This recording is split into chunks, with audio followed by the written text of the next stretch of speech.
Nalabas muna ng may-ari yung sasakyan kasi Ano sinsuela to isang simana?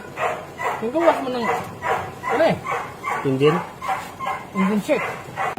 napailaw nga talaga siya. Alas 5 na nga ng hapon at pauwi na ako. Tapos may tumawag sa akin, may papagawa daw na Montero dahil nakatik engine. Kaya ito, pinuntahan ko muna. So ngayon, ang gagawin natin dito, i-check natin kung ano yung magagawa natin dito. Dahil nakatik engine daw itong sasakyan na to. Ang dami pala ng aso dito, sobrang ingay. Nakakatakot din, baka nanununtok yung mga aso nila. Suntukin tayo, parang sinuntok yung aso dito. Ayan, pinalabas muna ng may-ari yung sasakyan kasi medyo masikip yung garahe niya. Mahirapan tayo na gumalaw. Ayan, so rakita natin yung may-ari kung ano yung problema dito. Ayan, nandito yung may-ari, ano palang problema dito. Pag gumanog sinsuela to isang simana, yung gawas mo ng ano eh? Engine? Engine check. Hirap ako talaga. Tanawa nung rin siya na. Tingnan natin. So, ayan, napailaw nga talaga siya. Ngayon, dahil wala tayo sa shop, marami namang magbabasa atin dito sa Facebook dahil patsamba lang daw tayo kung gumawa. Wala daw tayong scanner. Napadagan na ni mulig suway, kusgan ra? Kusgan man. Yan, so okay naman yung power niya, malakas naman. Kaso naka-check engine lang talaga siya. Pag human lagi yung ikan pag sinsuela na at to dito ko sa amis kadua kabalik. Kaya yung check engine na yun. Tanaw pagbalos ako. Uy, nako.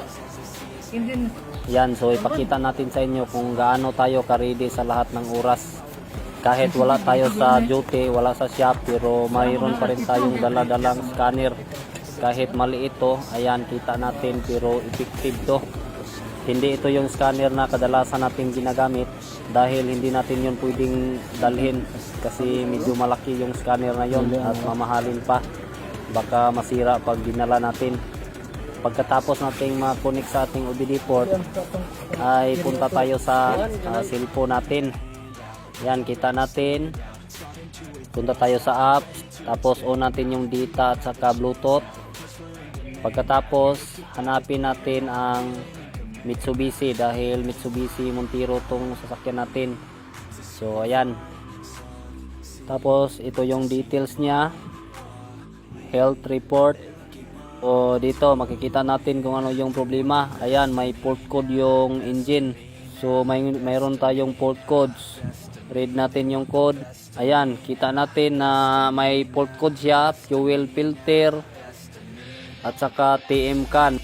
So ibig sabihin, kaya naka-check engine siya pagkatapos na ma-change oil ay dahil naka-alarm yung fuel filter niya at kailangan ito na ma-reset. So hindi nila na-reset yung fuel filter. So ang gagawin natin dito ay i-delete natin tong port codes na to. So okay lang to, mawawala to kapag na-delete. So yan, delete natin. On ignition. So ayan, okay na, na-delete na yung code. So nawala na. Tingnan natin dito.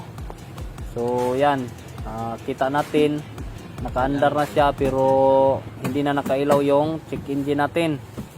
Very effective yung maliit natin na scanner. Wala na daw? Okay na. Wala na.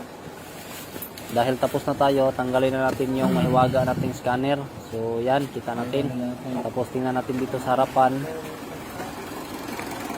Yung mga sensor pala na naka-alarm ay ito yun. So ito yung mga sensor na to sa fuel pump natin.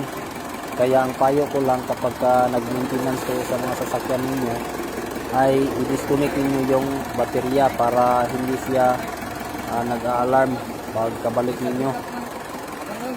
Tudlo ato na ay pag-briefing ani pag-abot are. So i-check natin ulit. Yan, so clear na. So okay na siya. Sigurado na tayo na hindi na yan babalik kasi bago naman yung fuel filter natin. Tapos patayin natin at paandarin natin ulit kung okay na ba talaga. kung hindi na ba talaga umiilaw yung check engine. So yan, clear na.